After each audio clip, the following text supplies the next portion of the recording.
कांग्रेस और आरजेडी के मंच से बिहार के अंदर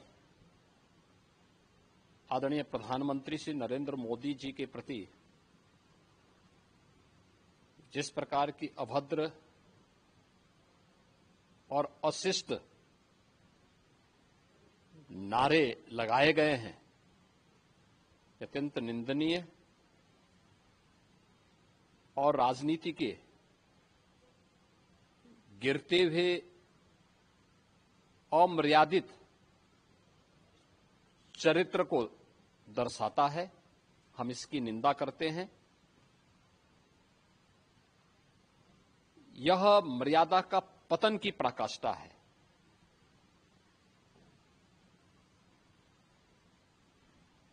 हर व्यक्ति इस बात को जानता है कि एक मां ने अपने असाधारण संघर्ष और संस्कारों के माध्यम से एक ऐसे पुत्र को गढ़ा जिसने अपने आप को राष्ट्र माता के लिए समर्पित कर दिया। माता से प्राप्त संस्कारों और संघर्षों ने जिन्हें न केवल देश का बल्कि दुनिया का सबसे लोकप्रिय जन नेता बनाया है। इंडी गठबंधन के मंच से इस प्रकार की अमर्यादित भाषा 140 करोड़ भारतवासियों का अपमान है। निश्चित ही बिहार की जनता इंडी गठबंधन के नेताओं के द्वारा प्रयुक्त किए जा रहे इस प्रकार के अमर्यादित आचरण का जवाब लोकतांत्रिक तरीके से देगी वहां पर, और आने वाले समय में इस प्रकार के अमर्यादित आचरण करने वाले लोगों को पूरी तरीके से खारिज करने का कार्य करेगी। क्योंकि कोई भी सभ्य समाज इस प्रकार की भाषा को स्वीकार नहीं कर सकता। इसके लिए कांग्रेस के नेताओं को, आरजेडी के नेताओं को देशवासियों से माफी मांगनी चाहिए। जिस प्रकार की अभद्र भाषा का प्रयोग उनके मंचों से हो रहा था, और मुझे नहीं लगता है कि इसको कोई भी भारतीय स्वीकार करेगा। यह आचरण अत्यंत निंदनीय है, और इस प्रकार का जवाब देकर के, लोकतांत्रिक तरीके से इसका जवाब देकर के बिहार की जनता न केवल लोकतंत्र को बल्कि भारतीय संस्कृति को भी बचाने और उन्हें सुरक्षित रखने में अपना योगदान देगी। इस भाषा का ये लोग इस्तेमाल करते हैं। राजनीति में मतभेद होंगे और वो स्वाभाविक हैं, और भारत जैसे लोकतंत्र में जहां पे इतनी विविधताएं हैं, जहां पे इतने राजनीतिक दल हैं, हर किसी का अपना पक्ष होगा, हर किसी का अपना मत होगा। पर अगर मतभेद की परिभाषा शब्दों की मर्यादा को गिराना है तो ये कतई भारत जैसे लोकतंत्र के लिए उचित नहीं है, और मैं कतई इसको स्वीकार नहीं करता हूं। मैंने हमेशा कहा है कि राजनीति में भाषा की मर्यादा का पालन करना होगा, और भारतीय भाषाओं की खूबसूरती है भैया। इतना बढ़िया शब्दकोश है भारत की हर भाषाओं के पास कि आप बड़े से बड़े विवादित विषय को बड़े से तीखा वार आप मर्यादित शब्दों में कर सकते हैं। पर इस तरीके से गाली गलौज करना, वो भी देश के प्रधानमंत्री के लिए, ये कतई कोई स्वीकार नहीं कर सकता है। भाई मेरे प्रधानमंत्री हैं, वो हमारे देश के प्रधानमंत्री हैं। वो अगर आपको उनके किसी विषय को लेकर ऐतराज भी है तो आप अपने पक्ष को रखिए ना, पर मर्यादित होकर उस पक्ष को रखिए।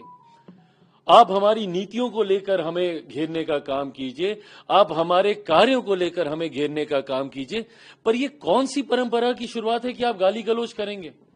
इसको कतई कहीं नहीं स्वीकार किया जा सकता। और कांग्रेस जैसी पार्टी, जो कि देश की सबसे पुरानी पार्टियों में से एक है, कांग्रेस जैसी पार्टियों के रहते हुए इस तरीके की भाषा का इस्तेमाल किया जा रहा है। और किस तरीके का गाली गलौज, मतलब ये गली में नुक्कड़ के गुंडे ऐसी भाषा का इस्तेमाल नहीं करते। और ये वही चलन है, ये वही परंपरा है राष्ट्रीय जनता दल जैसी पार्टियों की, जिसकी वजह से 90 के दशक से बिहार जो हमारा बदनाम हुआ है, आज तक हम लोग अपने उस खोए हुए गौरव स्वाभिमान की हम लोग लड़ाई लड़ रहे हैं। राष्ट्रीय जनता दल जैसी पार्टियों ने जिस तरीके से 90 के दशक से बिहार को बदनाम करने का काम किया, यही बोलचाल की वजह से, इसी तरीके की कार्यशैली की वजह से, सोचिए ये इनके कार्यकर्ता हैं जो प्रधानमंत्री के लिए मां बहन की गालियों का इस्तेमाल कर रहे हैं। ये कार्यकर्ता हैं कि ये गुंडे हैं आपके भैया। और ये वही लोग हैं जिन्होंने 90 के दशक में किस तरीके से अपराध, हत्या, लूटमार, डकैती, बलात्कार जैसी घटनाओं को चरम सीमा पर ये लोग लेकर गए थे। जो व्यक्ति गाली गलौज खुलेआम खुले मन से कर सकता है, राजनीतिक दल के वरिष्ठ नेताओं के सामने कर सकता है, वो सोचिए वो अपने घर में, गांव देहात गांव में जाके वो क्या कर रहा होगा। किस तरीके की राजनीति राष्ट्रीय जनता दल और कांग्रेस जैसी पार्टियां करना चाह रहे हैं। और जब जब चुनाव आता है, इस तरीके से भाषा की मर्यादा को ये लोग गिराने का काम करते हैं।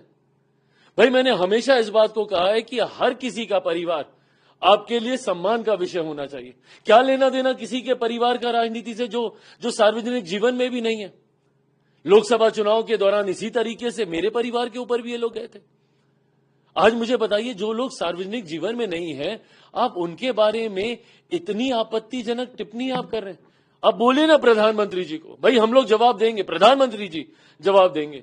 पूछिए उनके ऊपर, उनकी कार्यशैली को लेकर, उनकी नीतियों को लेकर एक एक विषय का स्पष्टीकरण हम लोग देंगे। और किस यात्रा को ये लोग लेकर निकले, इतनी बुद्धि तो कांग्रेस, जो कि देश की सबसे पुरानी पार्टी और बिहार की पुरानी पार्टियों में से एक राष्ट्रीय जनता दल है, उनके नेताओं को इतनी बुद्धि तो होनी चाहिए कि भैया एसआईआर का मुद्दा, इसमें सरकार का क्या लेना देना। केंद्र सरकार ना 3 में ना 13 में, आपने बार बार आपत्ति दर्ज कराई चुनाव आयोग के सामने जाकर। आप बार बार वहां पे गुहार लगा रहे थे कि भैया ये वोटर लिस्ट में धांधली हो रही है, वोटर लिस्ट में धांधली हो रही है। आपकी शिकायत के ऊपर उसका निवारण करने के लिए चुनाव आयोग ने एक प्रक्रिया का इस्तेमाल किया। इसमें केंद्र सरकार कहां से आ रही है भाई। केंद्र सरकार की इस यात्रा में आप केंद्र सरकार को आप घेर रहे हैं, इस यात्रा का केंद्र सरकार से क्या लेना देना। एसआईआर का मुद्दा ये चुनाव आयोग का मुद्दा, क्योंकि आप शिकायत कर रहे थे लोकसभा चुनाव के बाद, महाराष्ट्र के चुनाव के बाद आपने बार बार बोला कि वोटर लिस्ट में धांधली हो रही है, तो चुनाव आयोग ने उसी प्रक्रिया का इस्तेमाल किया जो इससे पहले भी देश में 4 बार की जा चुकी है। अब आपको उस प्रक्रिया पे भी आपको ऐतराज है और उसके लिए आप सरकार को घेरने आप निकले हैं। और सरकार को घेरते घेरते आप प्रधानमंत्री जी के बारे में ऐसे आपत्तिजनक शब्दों का आप इस्तेमाल करेंगे, इसको देश की जनता, बिहार की जनता मान सम्मान देने में कभी पीछे नहीं रहती। लोकसभा के दौरान भी जब इन्होंने मेरे परिवार के लिए भी ऐसे शब्दों का इस्तेमाल किया था, तुरंत इनको जवाब मिला था। और बिहार की जनता आज भी ये देख रही है। चुनाव में ना सिर्फ इनको इसका जवाब मिलेगा, बल्कि देश की जनता ये देख रही है कि कैसे आप अपनी ओछी राजनीति को साधने के लिए आप घर परिवार की माताएं बहनों तक को आप उसमें घेरने का आप काम कर रहे हैं, जो कि घोर निंदनीय है। मेरी पूरी पार्टी इसकी पूरी तरीके से निंदा करती है। ये कतई अच्छी लोकतंत्र का परिचय नहीं है।